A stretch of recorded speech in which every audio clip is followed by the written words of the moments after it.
Against the advice of my parents, I started working at a bikini coffee stand when I was 17 years old and continued working there until I was 20.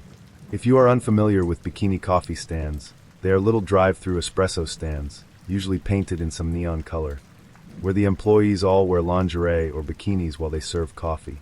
I know this sounds strange, and believe me, it is strange. However, the money was good, it was fun at the time, and my parents couldn't really afford to pay for college. There is no loudspeaker where customers place their order. They simply drive up to the stand, order coffee, and make small talk as they ogle you in your skimpy ensemble. Anyway, it's kind of hard to explain, so maybe just Google it. The Seattle area has them all over the place. Within a matter of months, the boss gave me the busiest shift.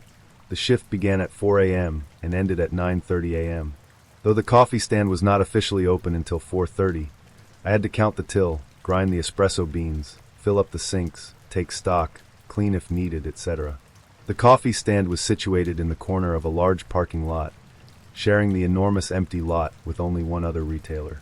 The other retailer didn't open until around 10 a.m., and so when I arrived the lot was completely dark, save for one dim street lamp above the stand and another in the far corner of the lot. I pulled up to the stand as I normally did, only this time it was my first shift alone. Normally, I worked with one other girl, as the shift would get far too busy for just one person. I had a routine with regular customers, as I literally worked every single day. The boss didn't believe in time off unless requested. While I worked, I could see cars approach the stand and know immediately what drink to prepare, based on my recognizing a regular customer's vehicle. After almost a year on the morning shift, it was rare to see a new vehicle or meet a new customer.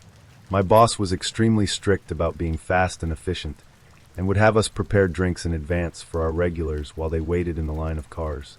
My boss was so strict that for the first 6 months of my working there, he would watch constantly on his camera system and call me on the business phone to scream at me for lack of efficiency. After this, I became so fast at preparing drinks. I guess he decided he would save money by having me work alone in the very early morning hours. He was stingy too. So like normal, I approached the stand and punched in the access code. I went inside and turned on some music right away to keep myself company. The street lamp directly above the coffee stand had burned out a few days before, so it was rather dark outside. Coupled with the tinted sliding windows of the coffee stand, and the knowledge that I was completely alone, I felt a little creeped out. Though not nearly as creeped out and terrified as I was about to feel in a few minutes. Even though the stand was technically open at 4:30, I wouldn't expect my first customer until about 4:45. I usually arrived at 4 o'clock, but since it was my first shift alone, I came in at 3:30 to give myself enough time to complete all of the opening tasks. My first customer was always Dave. He drove a red sports car and ordered a double cappuccino, heavy on the foam. He worked for the local Boeing plant and would brag about his high-ranking job in between awkward remarks about my body. You get used to this sort of thing after a while, but nothing could prepare me for the sort of thing that happened to me on this particular dark morning. Though many of our customers were pervy men like Dave, most of the early morning customers weren't as lecherous as one would expect. They simply needed coffee, and no other business was open as early as ours. In fact, many of my early morning customers were married women in soccer mom vans, in desperate need of caffeine. I glanced up at the clock as I counted the money in the till. 3:50 a.m. I finished the count and walked from the back of the stand onto the main floor. There were 2 steps separating the back of the stand from the main floor. The back of the stand had no windows and contained a bathroom, large refrigerator, washer, dryer, etc. This is the area where my coworkers and myself would get ready and joke around where customers couldn't see us. As soon as we walked onto the main floor, where customers could see us, uniform was required, meaning lingerie or bikini, as well as heels. That morning I was wearing a matching pink lingerie set with knit stockings. The lingerie fully covered my breasts and buttocks, and provided more coverage than a typical bikini you would see at the beach. I counted all of the syrup bottles. I opened the fridge and took stock inside. I turned on the espresso grinder and robotically poured in a bag of espresso beans. I started filling up the large commercial sink with soapy water. Music played softly on the stereo. Then I heard it. Over the noise of faucet, coffee grinder, and the music, I wasn't sure I heard anything at first, so I just ignored it. Then I heard it again. Tap, tap, tap. Someone was tapping on the sliding glass window of the stand. I wiped off my wet hands and grabbed my cell phone. 4:15 a.m. We weren't open for another 15 minutes. I checked the light switches to make sure I didn't accidentally flip on the open sign. Along with an open sign, the stand was equipped with bright floodlights to illuminate the presence of the stand. Due to the sheer darkness that morning, I had contemplated turning on the floodlights when I first arrived, but it was strictly forbidden to do so until the stand was open. Without the floodlights on, and through the tinted glass, I could not see who was on the other side. I stood there, staring at the window. Maybe it's just Dave, I rationalized to myself. Tap dot tap dot tap. I could hear my heart thumping in my ears. The tapping had definitely grew louder. I picked up the business phone and punched in my boss's number. He had an extensive camera system, complete with night vision, and could see in real time both inside and outside of the stand. In the very least, he could tell me who was outside. The phone rang and rang. No answer. I flipped on the floodlights. I walked over to the window and saw the man, now illuminated by the bright lights. His head was pressed up against the glass, hands cupped around his eyes as he tried to see in. I jumped back. "Hi," he yelled through the glass. "Can I get some coffee?" "We aren't open for another 15 minutes, I replied. "My boss will be mad if I open early." "Oh well, I can wait." The man then walked away from the window and stepped into a small black Honda. I continued my opening duties, wearily eyeing the black Honda. At the time, I felt a false sense of security, lulled into the daily routine of my shift. However, this was different. At 4:30, I dutifully turned on the open sign and watched as the man in the black Honda drove up to the window. He was wearing a dark red baseball cap, a thermal shirt, and plaid pajama pants. I opened the sliding window. "Hi, sorry about that. What can I get for you this morning?" I said, trying to sound as normal as possible. The man looked at me for what felt like an eternity. "What I want doesn't appear to be on the menu," he said, not looking up from my crotch. "Okay, so, I know what you're thinking. What did I expect working in this profession? Gentlemen?" I brushed his comment aside with a laugh. "We have a great white chocolate mocha." I looked around frantically. Where the fuck was the usual morning guy, Dave? I silently prayed another customer would pull up behind this guy. He looked away and stared at his steering wheel. "I want you to be my maid." "Excuse me?" I said, not sure if I heard him correctly. "I want you to be my maid. I want you to come over to my house, wearing a maid costume with nothing underneath. I want to watch you, and if you don't clean correctly I am going to do whatever I want of you." He paused and gripped his steering wheel tightly. "I am not a nice guy." He looked up at me and smiled. Until that point in my life, I had never seen a truly sinister smile before. I slammed the long serving window shut. I ran to the back of the stand, hyperventilating at this point. I picked up the phone and called my boss repeatedly. No answer. I stood on the steps and peered out the window. The black Honda was gone, replaced by the familiar red of Dave's sports car. I never thought I would be happy to see pervy Dave, but here I was, rushing to the serving window to tell him what had happened. I opened the window, all the while frantically relaying the story. Dave just laughed and muttered something about the guy dreaming.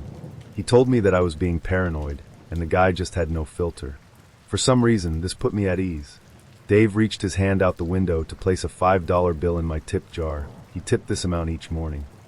"Wow!" he exclaimed. "You just opened, and your tip jar is already full. I know you make good coffee, but it's not that great." "Huh," I said, slamming the register shut. The tip jar rested on the outside window ledge, so customers could reach it. I made it a habit of just leaving it outside in between customers, as it could get very busy. I leaned over and looked into the metal canister. Inside the tip jar was a long white envelope that appeared to be stuffed to its capacity. My stomach turned, as I knew it had to be from the guy in the black Honda. "Dave," I said cautiously, "it's from that guy I just told you about." "I am not opening that." Dave sipped his cappuccino, and suddenly his goofy demeanor turned serious. "You're right, let me open it. I have gloves." It was late fall and rather cold out. Dave put on his gloves in a dramatic manner, laughing about my paranoia, and proceeded to step outside of his car. He took the envelope out of my tip jar and opened it. "Holy shit," he said, his eyes widening. He held up a stack of $20 bills held together by a rubber band. On the back of the stack was a folded-up piece of paper. He unfolded the paper and began reading it. His eyes grew even wider. His hands were shaking ever so slightly. "What? What does it say?" He simply said, "Get dressed and call the police." I snatched the note from him, his jaw slightly agape. The note was laden with spelling errors and looked as if it was written in a child's hand. Oddly, there were rather long words that were attempted but spelled incorrectly. It said some very deranged things. There are some things too sick to mention here, but I will relay the basic message as best as I can recall. Some things you just never forget, even if you wanna, so here it is, without the spelling errors and the length. It was 2 pages long, front and back. You will come to my house. When you arrive, I will examine you thoroughly. I will then tie you to the post, and you will be punished for what you do. Every inch of your body will be bruised and sore. Afterward, I will untie you and use you in every way possible. He used a different term, but it is extremely graphic and includes the words hog-tied. You can scream, but no one will hear you. This is your first payment. Upon reading this note and taking this money, you have agreed to follow through. If you do not follow through, you are a stealing, lying whore, and you will be punished more severely than if you cooperated to this initial agreement. You will clean every inch of my house. There will be no mistakes, or there will be more punishment to follow. I got dressed and called the police and my boss, who finally answered. The police arrived, and I went to the station to explain in detail what happened. I handed them the note, along with the money for evidence. The female police officer, who appeared to be in charge, nonchalantly told me that I should probably quit my job, that this behavior was to be expected from customers. I told her that I had never experienced anything like this before. My boss reviewed the outside videotape footage. The footage showed a man, standing outside of the coffee stand window just staring inside. Occasionally, it showed him leaning his head into the glass and cupping his hands around his eyes for a better view. It also showed him rubbing his crotch. Apparently, he had been standing outside the window since 3:40 a.m., 10 minutes after my initial arrival. At one point, it showed him going back into his car, only to re-emerge several minutes later and finally tap on the window. I was shocked to realize that the man had watched me for almost a full hour without my knowledge. I felt stupid, but most of all scared. The footage also revealed that the man had his license plates covered with what appeared to be white paper. After reviewing the footage and the note, the police decided that the man posed a potential threat, and that this behavior was not normal. They sent an undercover cop back to the stand with me. I was shocked that they wanted me to go right back to work not even 2 hours after the incident. The cop sat outside in an SUV while I worked. The plan was this. If the man drove through again, I was to flick the open sign on and off to alert him of the man's presence. I worked, serving all of my regular customers, trying my best to pretend nothing happened. I was told not to recall the incident to any of my coworkers or customers that morning, in case they knew the man and warned him of police involvement. The man did not return that day, but he did return. Little did I know, that day was only the beginning of a year-long nightmare. Edit number 2. To all those who asked, this happened well over 6 years ago. Final update and conclusion. I have been inundated with messages for a part 2. Unfortunately, I am unable to post the rest of the story on LNM, because series posts are no longer allowed. I posted part 2 on No Sleep, but unfortunately the guidelines do not allow users to continue stories from LNM over on No Sleep. I am sure you can find part 2 in a paste bin somewhere, but I will keep it simple and relay a short version of the conclusion. I fully intended to complete this series. Unfortunately, I no longer wish to invest the time nor the energy to keep posting the rest of this story only to have it removed by moderators, which I understand. Rules are rules. So, I will end this with letting you all know that I am fine now. I will give you a quick synopsis of how things turned out. The stalking continued for a while, about a year. The stalker left endless creepy gifts for me both at work and at my place of residence, all of which he signed off on as Turner. It got to a point where I couldn't prove it was him, because it would often be sent by courier or a third party. He continued to come by the stand, and at one point even promised to leave me alone. My coworker was there, and we actually managed to have a very brief discussion in which he apologized and agreed that his behavior was inappropriate. However, he resumed his creepy behavior just days later. The police were of no help and kept insisting to me that it would all go away if I just quit my job. I had his license plate, which was out of state, and vehicle description, but apparently the car wasn't even registered. I did not even know this was a possibility. Despite taking a leave of absence, the stalking continued. I didn't want to quit my job, as this was shortly after the recession. My mom, the sole provider for a family of 5, had lost her job, so I wanted to chip in and help her so they wouldn't lose the house. Other bikini stands in the area were not hiring, due to being embroiled in prostitution scandals, all of which were heavily covered by the national media. You have no idea how hard it was, and maybe still is, to get a normal job after having worked as a bikini barista.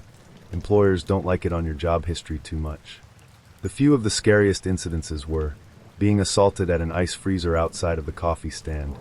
Thankfully, he didn't harm me physically, just grabbed me and touched me inappropriately. Turner coming through the drive-thru completely naked and jacking off into a pair of women's underwear. I am not sure if I am allowed to say all of this on LNM. I have previously omitted this from my story due to the explicit sexual assault nature. If this is in violation of the guidelines, please let me know before removing my post. I will remove it. Another incident occurred when my friend gave me a joint a customer had left for me on her shift. Crazy as it may sound, my regulars fairly often would leave joints in my tip jar instead of money. I liked to smoke a lot at the time. I asked my coworker for the customer's name, but she didn't get a chance to ask for it. I was told by my friend/coworker that he had long hair and looked like a hippie. This fit the description of a customer who would regularly leave joints in my tip jar. I smoked the joint before I went to sleep one night, only to have a massive freak-out, full of hallucinations, hysteria, etc. I literally thought I saw ghosts, demons, and fire. I ended up in the hospital. I found out in the hospital that, in addition to having marijuana in my system, I also had a bunch of PCP in my system as well. Later on, Turner would take credit for this joint by sending a text to my phone, letting me know that if I wanted him to smoke me out, that we could get together sometime. I guess he thought that this weed was enjoyable. Of course, I gave his number to the police. I feel like I gave them enough information to get this guy, but I was just never taken seriously, or they had bigger fish to fry. They did find out, however, that the phone he used was a burner. Again, I did not plan on and did not previously include this in my story. Just typing this out is giving me horrible flashbacks to that time on PCP. I do my best to never think about this or bring it up.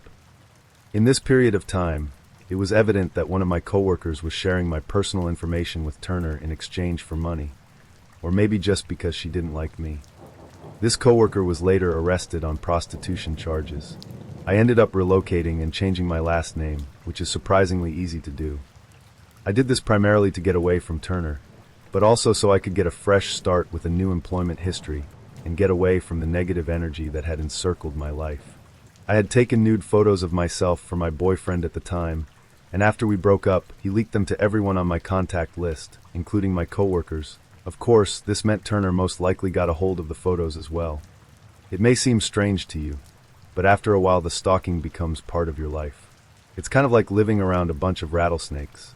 You may feel constantly on guard and on edge, but eventually you work your daily routine around trying your best to avoid the snakes so you won't get bitten. When it happens, you do your best to move on.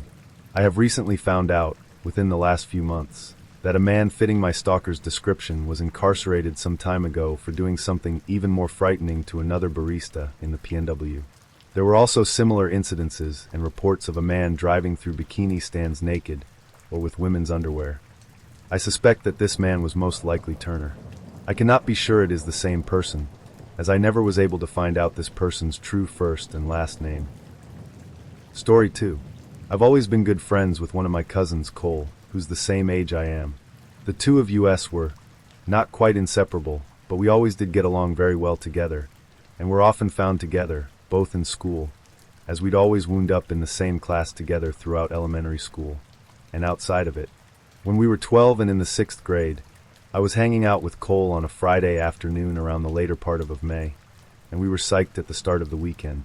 We'd wound up at his house, since he didn't live too far from me, and at one point my mom called to say that our grandpa was in the hospital. While the issue with our grandpa wasn't expected to be life-threatening, he was being kept at the hospital overnight for observation, and both my parents and Cole's were planning on staying with him and Grandma at the hospital, since my mom and her sister were the two of their sibling who lived close by. I was told that I was given the okay to stay at Cole's house for the night, with Cole's 15-year-old brother Hunter being in charge while our parents were out. This was fine by us. I got along well enough with Hunter, and he was never the bossy older brother/cousin that some of my other friends said they had to put up with. We ordered out for pizza and enjoyed goofing off as boys that age tend to do. At around 9 or so, there was a knock at the front door, and Cole went to answer it. I was a bit curious as to who it could be at that time of the night, and so I watched from a ways back. At the door were two older guys. They said that they were with the city, and that they were investigating reports about the water pressure supposedly being bad in the neighborhood. They asked Cole if his parents were home, and when Cole said they were unavailable at that moment, which we were told to say to strangers if our parents weren't home, the guys started asking a bunch of questions about how the water pressure was in the house, and if they could come inside to check. Hunter came over at that point and politely told the guys that the water pressure was fine, and perhaps they should move on to check on other homes in the neighborhood. The guys seemed reluctant to leave, but turned and walked away after Hunter started closing the door. After the door was shut, we looked at each other and shrugged, but didn't think too much of it after that, and went back to goofing off. Eventually, we decided to go to bed. Cole and Hunter shared a bedroom, and we all agreed that I'd sleep in there with them, rather than me hitting the sack on the couch or something like that, so that we could talk while we fell asleep, and Hunter grabbed a sleeping bag out of their camping supplies for me. When we got into their bedroom, they stripped down to their briefs, and I remembered Cole had mentioned to me once a while back that they had started sleeping in just their underwear. Since I hadn't originally planned on staying the night, I hadn't brought anything with me from home as far as overnight stuff, but since I wasn't in the mood to sleep in my clothes, I stripped down to my briefs as well, though I felt a bit embarrassed, even though we were all guys there and I knew they wouldn't say anything or be judgmental. They climbed into their beds, and I quickly crawled into the sleeping bag, and after talking for a while about random stuff, we eventually fell asleep. Early the next morning I got up because I had to pee, and so I quietly got out of the sleeping bag and went and did my business in the bathroom. On the way back to the bedroom, I heard something in the family room, which was on the opposite end of the house from the bedrooms and particular bathroom I was using. I didn't pay too much attention to it at the time, thinking it must be either Cole or Hunter, until I got back into the bedroom and realized that both of them were still in there. Trying not to panic, I woke them and told them that I thought someone was in the house. They quietly followed me, and the moment we walked into the family room we saw the two guys from the night before in there, and it was rather clear they were robbing the place. One of them started moving towards us as he pulled out a wicked-looking knife. The three of us promptly raced to the front door, somehow managed to get it unlocked and open, and we fled outside. As luck would have it, a cop was driving by at that particular moment. We quickly flagged him down and told him about the two guys in the house. The cop called for backup, and within a couple of minutes several other cops were there, and they proceeded to enter the house, and after some searching they caught the two guys. The cops figured out that the two guys must have entered from a window in the laundry room that had a broken latch, and had probably targeted that house because, while it wasn't empty, they'd probably realized that there were no adults there and figured that if we discovered them, we could be more easily dealt with than adults. To add insult to injury, while we were waiting outside while the cops searched the house, both to get the two guys and make sure that there was no one else with them, some of the neighbors came out to see what the commotion was about, and this included some kids who went to the same school as Cole and me, including a few who were in our 6th grade class with us. It was during that time that the three of us realized that we'd never had the chance to get dressed, so just like in the stereotypical nightmare, we had to stand outside in full view of everyone in just our briefs for what seemed like forever before being allowed back inside. When we went back to school on Monday, Cole and I had to put up with more than a bit of snickering, stares, and ribbing for the next few weeks until school ended for the summer. Story 3. I am a process server. If you don't know what that is, I basically deliver legal papers to people at their home or place of work. These papers could be anything from foreclosures to subpoenas to child support papers, etc. I have to serve papers to plenty of criminals and just sketchy people in general, so I always try to be very careful. Sometimes I serve papers at night because people tend to be home more often after 5 p.m. Sometimes I have to serve papers to people who live way out in the woods, in the middle of nowhere. These people are my least favorite to serve now, and I will explain why. A few months ago, I had to serve a paper to someone who lived way out in the woods. I probably drove 25 minutes out into the middle of nowhere. It was also when there was still snow on the ground, and it was really dark out. I live in one of the most northern states, so winters are brutal. This situation already made me nervous because I was in the middle of nowhere and I had bad cell phone reception. If my car broke down or if I got a flat tire, I would be in major trouble. Once I started to pull up to the house, I decided not to pull all the way into the driveway because it didn't look well plowed and I didn't want my car getting stuck. They had a short driveway that went up to a tall fence, so the back of my car was sticking out a few inches towards the road because I didn't pull all the way in. When I went to walk up towards the house, I realized the fence was padlocked and it was too tall to go over. There was really no way for me to get to the house unless I broke the padlock or somehow climbed up the fence. I was pretty sure the house wasn't being used though, so I decided to just leave. I got back in my car and tried to back out. My front tires that were on the driveway got stuck in the snow. I tried to turn my tires different directions, and it seemed to be working a little bit. I kept doing that and then went forward a bit and then back again to try to wiggle my way out.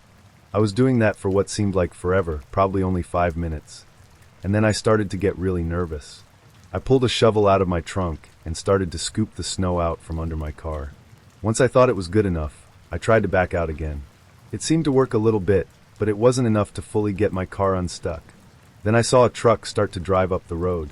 At first I almost was happy, because I thought no one would be out here. They slowed down when they saw my car, and then started to drive over to my side of the road. I assumed they were going to get out or roll down their window and ask if I needed help.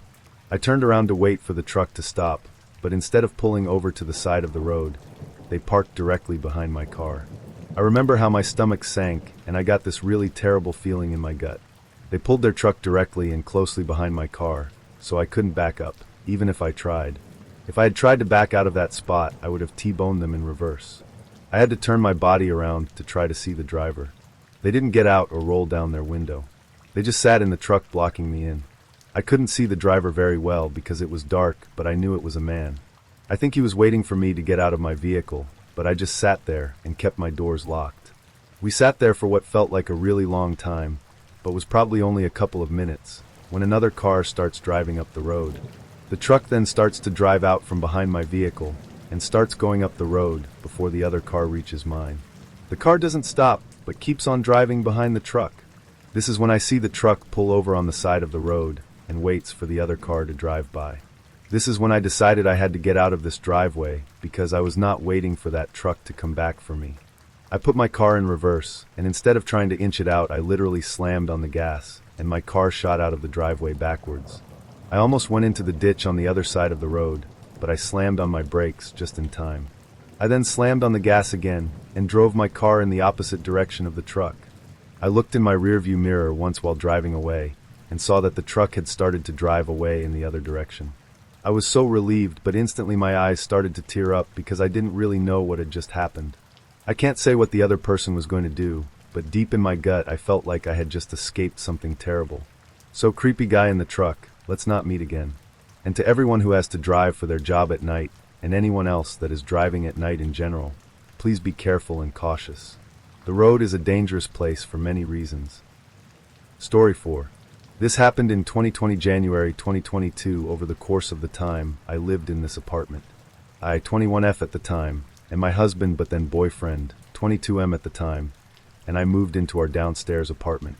We loved it. It was our first place that wasn't a dorm, and we didn't have roommates. When we first moved in, we only had one cat, but over time we ended up with 2 cats and a dog. The way this apartment was set up was duplex style, so each building only had 4 apartments, 2 on the bottom and 2 on the top. We have the bottom right apartment, and behind us was a cemetery. We would always joke that at least our neighbors are quiet. Well, we were wrong. The first time our upstairs neighbor had an issue, he stood outside of his apartment and slammed his door open and closed for 10 minutes. We could not figure out what we did wrong. Did we close a door too loudly?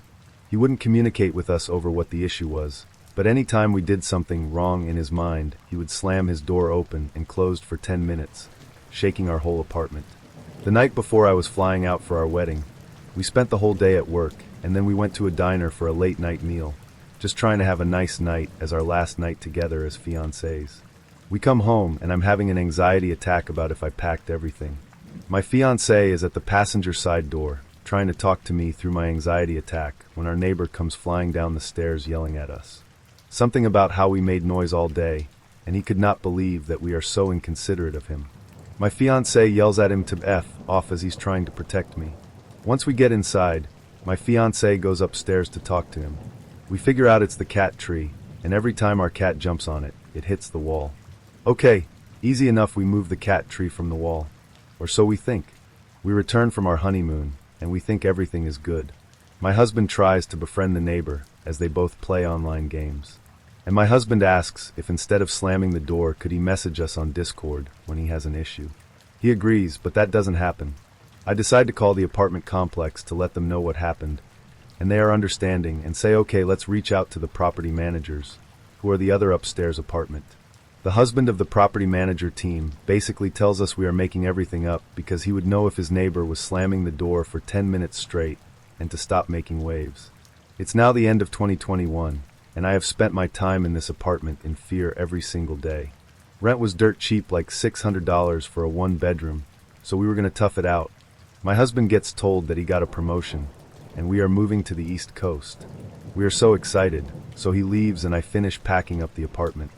I try to be the perfect neighbor now that my husband is gone. I use my earphones for everything and anything. I close stuff very slowly. I do not want to make waves. It's now a week before I start the drive across country. My friend and people from my husband's work are helping load up our U-Haul box for the day.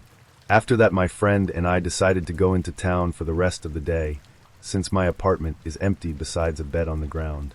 I drop her off at her house, and then get home at 6 p.m. I decide to put in my earphones and vacuum. After I vacuum, I take out the trash and lock the front door as I was going to lay down and watch TikToks. My husband was always on my case because I would often forget to lock the front door. I lay down with my earphones in and watch TikToks for maybe 20 minutes when I hear someone at my front door pounding on it. I know that voice. It's my upstairs neighbor. My dog is trying to crawl into my skin. Meanwhile, my male cat is at the window hissing at him. He is pounding on my windows now and yelling that he's gonna K me. I call my mom, who is 4 states away. She tells me to call 911 and not her. I'm texting my husband and another friend. I'm whispering to 911 that my upstairs neighbor is at my door threatening me. I then hear him trying to open up my front door. Since it's a small town, the cops are there very quickly. They take him away, and I'm left in my living room with 2 cops. I can't speak. I just keep asking if he's gone. They assure me he's going to jail for the night. My friend, who lived an hour away, had loaded up her husband in the car and drove to my apartment to get me. I spent the night at my friend's house that night. My mom arrived the next day, and I called the apartment complex again to tell them what happened. They finally believed me. Well, they had no choice. I sent them the police report. My mom and I start the drive to the East Coast early, as I wanted to close that chapter, and I wasn't sleeping with the nightmares. We are in the middle of the Midwest when someone from the hospital he was committed at calls me to tell me they released him, but I needed to call the cops for an order of protection because he was still threatening my life. I said I was halfway across the country, so he can't get me now. They said that was for the best, given his hatred towards me. We never found out what was the final straw, if it was me vacuuming at 6 p.m., but I never not locked the front door now. I couldn't be left alone for months. I was constantly checking to see if he had found where we moved to. In 2023, we came to a plea agreement, since he moved home to his parents in Alaska, that if he got mental health help, that I would drop the charges. We now have a pit bull who is being trained to guard me at night, so I can sleep. And I always lock the front door when I enter my apartment. Story 5. About 5 years ago, I lived downtown in a major city in the U.S. I've always been a night person, so I would often find myself bored after my roommate, who was decidedly not a night person, went to sleep. To pass the time, I used to go for long walks and spend the time thinking. I spent 4 years like that, walking alone at night, and never once had a reason to feel afraid. I always used to joke with my roommate that even the drug dealers in the city were polite. But all of that changed in just a few minutes of one evening. It was a Wednesday, somewhere between 1 and 2 in the morning, and I was walking near a police-patrolled park quite a ways from my apartment. It was a quiet night, even for a weeknight, with very little traffic and almost no one on foot. The park, as it was most nights, was completely empty. I turned down a short side street in order to loop back to my apartment when I first noticed him. At the far end of the street, on my side, was the silhouette of a man dancing. It was a strange dance, similar to a waltz, but he finished each box with an odd forward stride. I guess you could say he was dance walking, headed straight for me. Deciding he was probably drunk, I stepped as close as I could to the road to give him the majority of the sidewalk to pass me by. The closer he got, the more I realized how gracefully he was moving. He was very tall and lanky, and wearing an old suit. He danced closer still, until I could make out his face. His eyes were open wide and wild, head tilted back slightly, looking off at the sky. His mouth was formed in a painfully wide cartoon of a smile. Between the eyes and the smile, I decided to cross the street before he danced any closer. I took my eyes off of him to cross the empty street. As I reached the other side, I glanced back and then stopped dead in my tracks. He had stopped dancing and was standing with one foot in the street, perfectly parallel to me. He was facing me but still looking skyward, smile still wide on his lips. I was completely and utterly unnerved by this. I started walking again, but kept my eyes on the man. He didn't move. Once I had put about half a block between us, I turned away from him for a moment to watch the sidewalk in front of me. The street and sidewalk ahead of me were completely empty. Still unnerved, I looked back to where he had been standing to find him gone. For the briefest of moments I felt relieved, until I noticed him.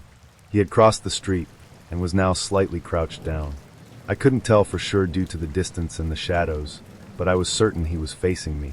I had looked away from him for no more than 10 seconds, so it was clear that he had moved fast. I was so shocked that I stood there for some time, staring at him, and then he started moving toward me again. He took giant, exaggerated tip-toed steps, as if he were a cartoon character sneaking up on someone. Except he was moving very, very quickly. I'd like to say at this point I ran away or pulled out my pepper spray or my cell phone or anything at all, but I didn't. I just stood there, completely frozen as the smiling man crept toward me. And then he stopped again, about a car length away from me. Still smiling his smile, still looking to the sky. When I finally found my voice, I blurted out the first thing that came to mind. What I meant to ask was, "What the fuck do you want?" in an angry, commanding tone. What came out was a whimper. What the fu? Regardless of whether or not humans can smell fear, they can certainly hear it. I heard it in my own voice, and that only made me more afraid. But he didn't react to it at all. He just stood there, smiling. And then, after what felt like forever, he turned around, very slowly, and started dance-walking away. Just like that. Not wanting to turn my back to him again, I just watched him go, until he was far enough away to almost be out of sight. And then I realized something. He wasn't moving away anymore, nor was he dancing. I watched in horror as the distant shape of him grew larger and larger. He was coming back my way, and this time he was running. I ran too. I ran until I was off of the side road and back onto a better lit road with sparse traffic. Looking behind me then, he was nowhere to be found. The rest of the way home, I kept glancing over my shoulder, always expecting to see his stupid smile, but he was never there.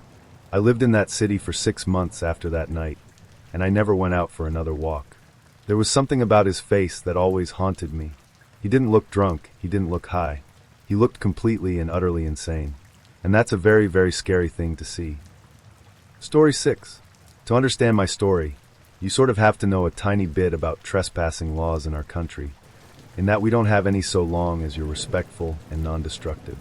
You can walk over any hills you like, and in my case, camp on any beach of your choosing, so long as once you leave the area is how you found it. I used to love camping when I was little. Our family would go multiple times a year with a large group of my parents' friends and their kids. On average, there were maybe 10 of us at a time, which was a bit of logistical challenge since we always headed out to this one really remote beach on the coast. Actually, we weren't the only ones. There are always yachts bobbing just off the shore with people in them and other campers lining up and down the beach. Most of them also had children or teenagers, so it wasn't a wild party scene. It was very much an informal family holiday spot. There was even a small building with toilets and showers installed nearby, even though this was the middle of nowhere. I guess the local council must have figured it out and got sick of people peeing behind bushes. We took a trip up in spring 2011. I'm really bad with time, but I know this because I got my dog in winter 2010, after picking her out that November from the shelter as a birthday gift from me, as I paid her adoption fee. Reddit, I know you love dogs, and she will be very important to the story later on, so let me tell you a little bit about Parmesan. Parmesan came to me as a 6-month-old puppy who had been rescued from a dog-fighting situation. We're not entirely sure what breed she is exactly, but my best guess is a lurcher/staffy mix. She is a wonderfully well-tempered dog with people and most dogs, but you absolutely do not threaten her. She'll have you. So by the time of this camping trip, I'd had Parmesan for a few months. She'd never come camping with us before, but far as my family are concerned, dogs go on camping trips. So when we all piled into the car, she came too. Unusually though, none of the family friends could make it. So it was only me, my sister, my dad, and my mum. I didn't mind. I wasn't that attached to the other kids. I'd rather play with my dog, and I'd still have my sister. The drive took the best part of 6 hours, and because we'd left a bit later, although I don't remember why we'd left later than normal, we arrived at sunset. Not a good time to be building a tent, but we'd expected to arrive to other campers already set up and the beach illuminated in campfires. The beach was empty. In spite of this, my parents started taking stuff out and trying to build the tent. They asked us to fetch some of the lighter bags from the boot of the car while they sat pointing a flashlight at the sand to see properly. I rolled down the window of the car for Parmesan before getting out. It was pretty hot for that time of year, and I wanted her to have air. Always gotta be looking out for my furry little homie.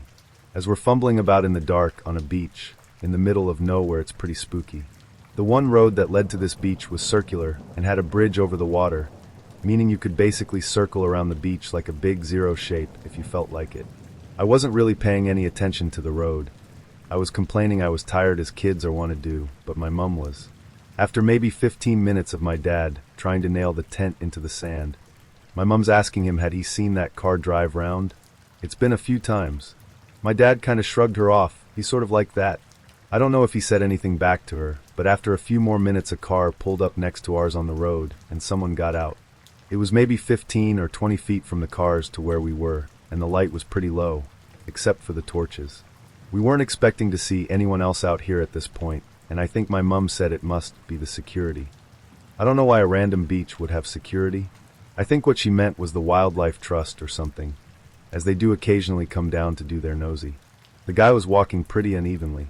He must have been drunk or high because he had that stagger to him. There was absolutely no way this guy was sober. Cool. A junkie. Not an unusual find, but it's rare to see them in the wild. As he walked into flashlight range, we realized he was carrying a large knife, maybe 15 inches? Although I was small at the time, so maybe my sense of scale was off. I don't like my dad, but credit to him, once he saw this he got up immediately, holding onto the camping mallet, and put us all behind him. The man began to shout wildly at us that we can't camp here, and he was just letting us know. My dad tried to in Italy be a bit low-key with the guy and told him that was fine. We'd leave, but this didn't work. He kept coming closer to us, so my dad started shouting, and the man kept shouting back. My sister and I were crying. I remember shaking. I was utterly terrified, as I'm sure anyone would be in that situation. It really did seem like this guy and my dad were going to fight, and I'm going to be honest. I didn't fancy my dad's chances. While it's grim to consider, I'm absolutely convinced he would have killed my dad, and possibly us, as well once he was done, as I don't think my mother would have had the common sense to run with us. I love her, but she's always put Dad and her relationship with him above us. This isn't how it went down. A bolt from the black, like a wolf descending on its prey, took us all by surprise, most of all the man with the knife. In that moment, Parmesan was the apex predator large canines represent in nature. She got him good by the arm and clamped down hard, ripping his jacket and shredding the skin underneath. He dropped the knife as it had been in the arm she had got him by. He kicked her, he punched her, and eventually got her off. He grabbed the knife from the sand and ran back to his car and drove off. Parmesan didn't follow him. She stayed with us, muzzle covered in blood. Quickly as we could, we gathered our things and all got back in the car, all pretty shook up by the incident. I looked Parmy over. She was okay, but the car's window was much more open than I'd left it.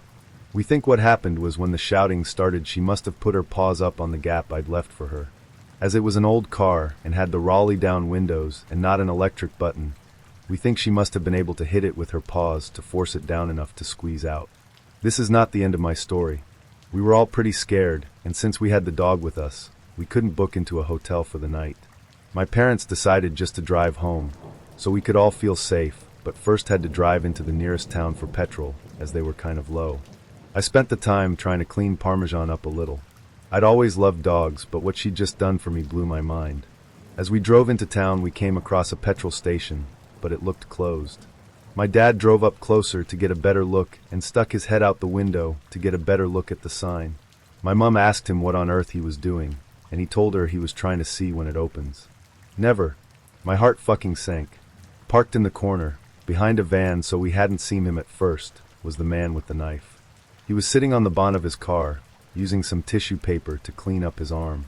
It looked pretty bad. Without stopping to refuel or look anywhere else in town, my dad drove right out of there. He decided to go to the next town over, but this was removed. The next town over was 60 miles away. He didn't have that much petrol, we realized as we began driving. We're gonna break down. That's fine, Dad said. We had AA cover. They'd come tow us home, or at least to somewhere acceptable for the night. Better than staying in the last town. After driving for maybe 5 minutes, lights flash us from behind. Another car. The same car the man had been driving. It was him following us. He must have realized we were low on petrol. The next half hour was one of the worst half hours of my life. I had a complete and utter breakdown, as did everyone really. I could tell my parents were trying to keep it under wraps so it wouldn't upset us, but we weren't really little kids. We were both double digits. We knew how dangerous this situation was. Dad turned off the radio to conserve petrol, and the man followed us for 55 miles before he peeled away onto another road. Our fuel meter was on the big red E for empty for the last 10 miles. We were driving on fumes. I don't really believe in God, but if he does exist, that was definitely one of his miracles. Once we got there, we drove into a petrol station and refilled to a full tank before driving the rest of the way home. Sister and I slept in the car after that. I only woke up once we made it all the way home, just grateful nothing worse had happened than that. After getting some sleep, my mom phoned the non-emergency line for the police and reported what had happened. They never got back to her after that, but apparently the woman she spoke to said they may wish to in the future, as he matched the description given of a suspect wanted in relation to a murder charge. No idea if he actually was that guy or just a random psycho. As I said, they never got back to her. So what's the takeaway then? Other than crazy man on the beach, let's not meet. Well, for me it's that I love Parmesan. She's still with us now, old as the hills and twice as grizzled as one of my mom's friends likes to joke. I don't know why she did what she did that day. I couldn't tell you what her thought process was. What I do know is that this poor puppy was born into an environment where they abused and neglected her, only to be rescued and taken to a shelter where her mother and siblings all found homes before her. Despite how badly people had treated her, when I took her home she forgave but never forgot. I think the saying is I never trust a person who doesn't like a dog, but I always trust a dog when they don't like a person. They have a very good understanding of human body language, and I think she must have understood how much danger we were in. If you're able to, please adopt. You might find yourself in a situation like mine one day. I promise you if you're willing to save a four-legged friend's life, they will pay you back tenfold if they're able to, without a thought for their own safety. I paid £78 for Parmesan's adoption fee, which is a lot when you're a kid, but it chills me to my bones knowing if I hadn't been so instant on a dog I might be dead. Story 7. So this happened about 2 years ago when I was 20. A little backstory. I'm quite a small female.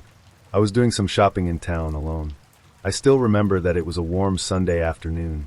People were out with families, and it was quite busy in the city center. I had some free time, so I decided on paying my grandma a visit. To get to her place, you needed to take a 20-minute bus ride from where I was. So to the story. I was waiting for my bus, and I noticed this man staring at me. He wasn't much older than I was, and I still remember he had on a bright yellow hat.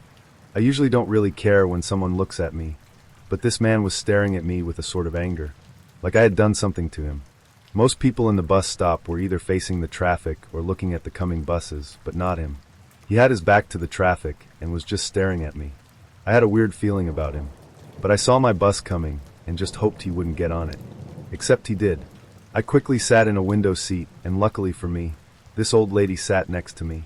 This old lady was like a shield between me and this guy. He stood next to our seat almost the whole ride, except for pacing around oddly a couple of times. I was already quite freaked out and was texting my at the time boyfriend throughout it. While he hadn't actually done anything to me, I just had a really bad gut feeling. A few stops before mine, the old lady sadly got off the bus. The guy's behavior became even weirder. He sat next to me, which made me completely tense up. I refused to even look at my phone or text anyone, in case he saw anything he could use to look me up later. I think he sensed me tensing up, so he got up and went back to either standing next to my seat or pacing around the bus. My stop came, and I waited until the last moment to get off the bus. Sadly, he also managed to get off the bus. What followed confirmed that he was indeed after me. I guess in an attempt to put me off again, he ran ahead of me on the road and kept glancing back. Him doing so actually gave me the only out from the situation. You see, if he would have kept walking behind me, I would have been forced to either make a run for the apartment door and hope I was fast enough to close the door before him, or B, run in another direction, and just hope I would have reached any place safe before him. I was out of the city center now, and there weren't many people around either to help me. So in that split moment, I decided to turn around, walk in the other direction, and dial my mom. It's pretty bad, but I decided to call my mom in case anything happens to me, so she would know who it was. I told my mom what happened, and she told me to make a run for it. Down the road there was this small burger place that would have a security guard. She told me to run for it and just tell them what was going on. So I did. I glanced back and saw the guy running after me, which almost made me cry. Luckily I reached the burger place before he caught me. From the window I saw him crossing the road. I guess him seeing me get into the burger place threw him off. I have no idea why he fixated on me or what his plans were, if he caught me. I'm not sure I even want to know. Story 8. A week or so before my 10th birthday, I walked to the corner store with a $5 bill and picked up a jar of ragu for my mom. On my way home, a man I'd never seen before fell in step with me and began talking. "Hi," he said cheerfully. "My name is Dr. Ramsey. I'm a pediatrician. Do you know what a pediatrician is?" I walked along silently, not replying and fervently hoping he would take that as a sign he should leave me alone. Subtleties were not his strong suit, though, because he kept right on chattering. "Are your parents looking for a pediatrician for you? Of course, you're almost a big girl now. You'll be needing another kind of doctor soon, won't you? That's okay though. They can still bring you to me until then. What's your name? You have beautiful hair. I was just on my way to get some suckers for the candy jar in my office. Do you like suckers?" Thankfully, we were nearing my house, so I ran forward, up the back steps, and into through the kitchen door. I didn't know it then, but that was the beginning of a very long, very scary ordeal. It didn't take long after that for Dr. Ramsey to begin showing up. At first, it seemed benign enough, at least to a kid. He would drive by nearly every day, smiling and waving. I told my mom, who said maybe it was on his way home from work. But then the phone calls began. My dad called me into the living room and sat me down. He asked about the day Dr. Ramsey followed me home, and if I talked to him. He said I wasn't in trouble, but that I needed to tell him the truth. I told him no, and he asked if I was sure. Could I be forgetting something? I told him no again, and he frowned, then asked, "Then how does he know your name?" I didn't know. It turns out that was not all he knew. He knew my sister's name as well. Pretty soon, neither my sister or I were allowed to answer the phone. He called several times a day. At first, neither of us knew what he was saying. Then, one night, one of my brothers told us that he was telling my parents that he was going to hurt me, and later my sister. Things got complicated after that. My dad had called the police, but as this was before there were any stalking laws, there was not a lot they could do. They told my parents to call back if he'd tried anything. My dad then called a friend of his from back in the day, who happened to be a cop. For the next month, my dad's friend escorted me to and from school. Suddenly, life as I knew it came screeching to a halt. I couldn't walk to school alone, I couldn't play outside, I couldn't walk to Super America, sort of like a 7 to 11 for those who don't know. When access to me was completely denied, things escalated. It was around this time he began threatening my sister as well. Then one afternoon my sister, two of my brothers, my mom and I were in the kitchen. One of my brothers saw a glimpse of someone in the garage. They'd seen him too. Dr. Ramsey came bolting out of the garage, my brothers chasing after him. They ran all the way to Cherokee Park, where he lost them in the trees. My parents called the police again, but nothing came of it. The only information they had was a description and a name that was almost certainly fake. A couple weeks later, we woke to find our dog hanging from the side porch. She was a gorgeous saddleback German shepherd, born the same day I was. We were all devastated. The cops said there was no evidence it was him, and ruled it accidental, but none of us believed that. His phone calls became more informative in the meantime. He would talk about who was home and who wasn't. If my brother would say my dad was home, he would tell him who was really in the house. He also would talk about the house itself, about the window in the kitchen he could easily open with a knife from the outside even when it was locked, and about the French doors that connected the living room to the side porch, and how the lock could be finagled from the outside if you jiggled it just right. That night, my dad put in some carpenter nails at the bottom of the French doors until he could get a new lock ordered. My parents had to go to a company event for my dad's work. My older brothers were at Saint's West roller skating rink. My sister was on the phone with her best friend. My little brother was on the floor asleep. I was watching Devo on the midnight special with Wolfman Jack. It was late. Suddenly, the top of the French doors swung inward, and in the few milliseconds before the nails in the bottom caused them to snap back, I could see his silhouette. My sister whipped the phone at the television, and we ran up the stairs. About halfway up, we realized our little brother was still asleep on the living room floor. As quietly as we could, we slipped back down the stairs to get him. We all went into our bedroom and didn't turn on the light. This way we could see outside. We watched out the window for a while, and when we didn't find him, we crept down the hall to our brother's room to look. We looked down and could see someone standing at the back door. He knocked loudly. "What do you want?" my sister asked out the window. He stepped back and said, "Is this the Mercy residence? I have a pizza for delivery. Can you come to the door?" She scoffed at him, declaring she was not stupid. She could see he didn't have a pizza, and she was calling the cops. He left. A short while later, my brothers returned home. We told them what happened, and they walked around the yard, watching for him. They came back in, and things settled down.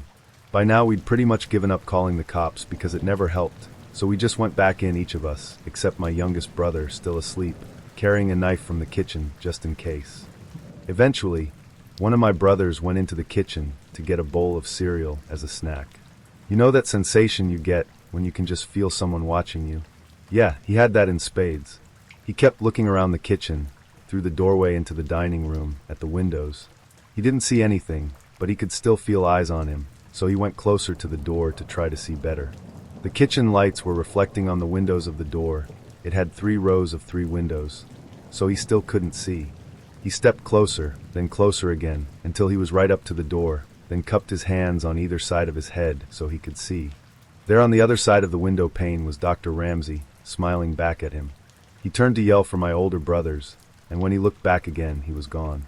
They went out again to look for him, but didn't see him.